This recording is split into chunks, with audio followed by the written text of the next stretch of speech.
తర్వాత మీరంతా కూడా ఇప్పుడే చూసినారు, హైకోర్టులో కూడా ఒక తీర్పు కూడా రావడం. అంటే మేమేదో పోలింగ్ బూత్లు మార్చామని, అటు ఇటు చేశామని, మేమేదో కావాల్సిగా ఇదంతా చేశామని ఒక 4 రోజుల నుంచి అవినాష్ రెడ్డి కావచ్చు, వైఎస్ఆర్ పార్టీ వాళ్ళు కావచ్చు, సాక్షాత్తు జగన్మోహన్ రెడ్డితో సహా ఏదో పోలింగ్ బూత్లు మార్చేశారు, అటు మార్చారు, ఇటు మార్చారు అని చెప్పి ఇది చాలా అన్యాయం, చాలా దారుణం అని చెప్పి లాస్ట్కు ఈరోజు లంచ్ మోషన్లో హైకోర్టుకు కూడా వెళ్ళడం జరిగింది. హైకోర్టు క్లియర్గా ఈ స్టేజ్లో మేము జోక్యం చేసుకోవడం కరెక్ట్ కాదని కూడా తీర్పిచ్చింది. అంతకుముందు 3 రోజుల కిందట ఈ విషయం ఏదైతే మా దృష్టికి వచ్చిందో ఇదంతా కూడా ఎలక్షన్ కమిషన్ వాళ్ళు స్లిప్పులు, మీ ఓటు పలానా బూత్లో ఉందని స్లిప్పులు అంతా పంచిన తర్వాత ఆ స్లిప్పులు తీసుకున్న ఓటర్స్ మా దృష్టికి తీసుకొని వచ్చారు. ఇది మా బూత్లో ఇట్లా జరిగిందని. అప్పటి నుంచి మేము ప్రయత్నం చేస్తూనే ఉన్నాం. ఎందుకంటే ఇది చిన్న పొరపాటు ఎట్లా మిస్ అయింది, దాన్ని సరిదిద్దాలనే ప్రయత్నం మేము కూడా చేసినప్పుడు మాకు కూడా ఎలక్షన్ కమిషన్ కానీ ఆ యంత్రాంగం అంతా ఆల్రెడీ ఎలక్షన్ ప్రాసెస్ స్టార్ట్ అయింది, ఇప్పుడు ఈ విషయంలో మేమేం జోక్యం చేసుకోలేము, అయినా మీ ఓట్లు ఏమి ఎవరి గల్లంతు కాలేదు, ఓట్లు అనేది 1 కిలోమీటరు 1.5 కిలోమీటర్ల ద్వారా పక్కకి వెళ్ళి అదే పంచాయతీలో, వేరే పంచాయతీలో కాదు, ఏదైతే ఎర్రబల్లి పంచాయతీ అంటాం ఆ పంచాయతీలోనే ఒక బూత్ ఒకటి, అంతా మ్యాక్సిమం రేడియస్ ఆఫ్ 2 కిలోమీటర్స్.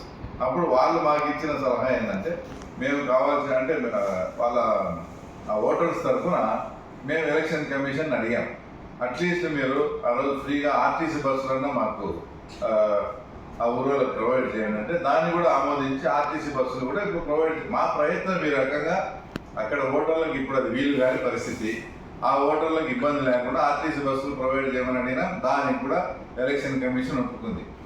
ఇలా మేము ఒక చిన్న తప్పు జరిగిందా అని దాన్ని సిస్టమేటిక్గా క్రమబద్ధీకరణ చేస్తూ ఉంటే మా మీద ఎలక్షన్ కమిషన్ మీద నానా ఆరోపణలు చేసి అన్యాయం, ఇది తప్పని చెప్పి హైకోర్టుకి పోయి హైకోర్టు క్లియర్గా డైరెక్షన్ ఇచ్చింది.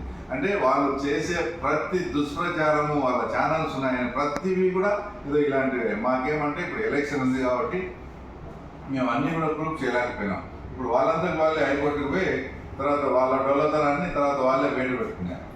ఇంకో విషయం, అవినాష్ రెడ్డి గారు మాట్లాడుతూ ఏదో డబ్బులు ఇస్తారు, ఆ స్లిప్పులు అడుగుతారు, మళ్ళీ స్లిప్పులు పంచాలా, అసలు వాళ్ళకి ఏమైనా మైండ్ ఏమైందో నాకైతే అర్థం కాలే.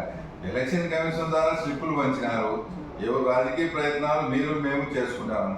దాంట్లో ఎటువంటి పరిస్థితిలో ఈరోజు కూడా కోర్టులో అడిగింది ఏంది, వాళ్ళు ఈ 6 బూతులు మార్చండి ఎలక్షన్ పోస్ట్ పోన్ చేయమని వాళ్ళ అంటే వాళ్ళు హైకోర్టుని అడిగింది.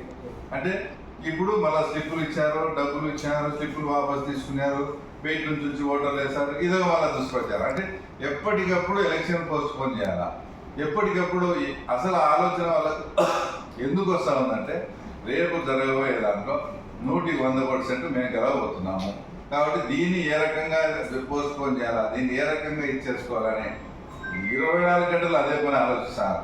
ఈరోజు మేము డబ్బులు ఇచ్చామంట, ఇదని ఏందేందో మాట్లాడతాను.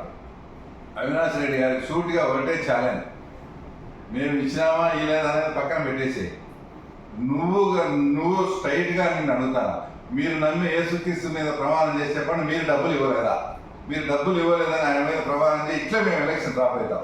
ఎందుకు ఇట్లా నోటికి ఏది వస్తే అని మాట్లాడుకుంటా అవతల మీద గురిజలు, నువ్వేదో పద్ధతితో అయితే ఏదో నువ్వు చెప్పేది కరెక్ట్ కాబట్టి ఏదన్నా మాట్లాడాలా. ఈరోజు చెప్పు మళ్ళా యేసుక్రీస్తు మీద ప్రమాణం చేసి చెప్పు, నువ్వు డబ్బులు ఓటర్లకు డబ్బులు ఇచ్చి నువ్వు ప్రలోభ పెట్టావా లేదా, బుద్ధి ఏదన్నా నోటికి వస్తే క్లియర్గా పులివెందుల మండలము ప్రజలు మాకు ఓటేసేదానికి చాలా స్పష్టంగా ఉన్నారు. ఏజెంట్లు కూడా వాళ్ళకి దొరకలేని పరిస్థితి, డైరెక్ట్గా వాళ్ళకే చెప్తున్నారు. మా మండలానికి ఎరవల చెరువుకు నీళ్లు తెస్తున్నారు, అనేక సమస్యలు పరిష్కరిస్తామంటారు, ఇంకా 4 సంవత్సరాలు గవర్నమెంట్ ఉంది, మేము వాళ్ళతో పనులు చేయించుకుంటాం, మీరు ఎటు చేయలేకపోయినారు అని ఏజెంట్లను కూడా పెట్టుకోలేని పరిస్థితిలో ఈరోజు ఉన్నారు. కాబట్టి దీన్ని ఎలాగైనా పోస్ట్పోన్ చేయాలా, దీని మీద ఏదో ఒకటి మా గెలుపు మీద కూడా ఏదో ఒకటి బురదల్లాలనే ప్రయత్నంలో హైకోర్టుకు పోయి అక్కడ దెబ్బతిన్నారు, డబ్బులు పంచినామని ఇట్లా దుష్ప్రచారం చేస్తున్నారు. ఏదేమైనప్పటికీ రేపు ప్రజలు ఒక అద్భుతమైన చారిత్రాత్మకమైన తీర్పు ఇవ్వబోతున్నారు. రైట్.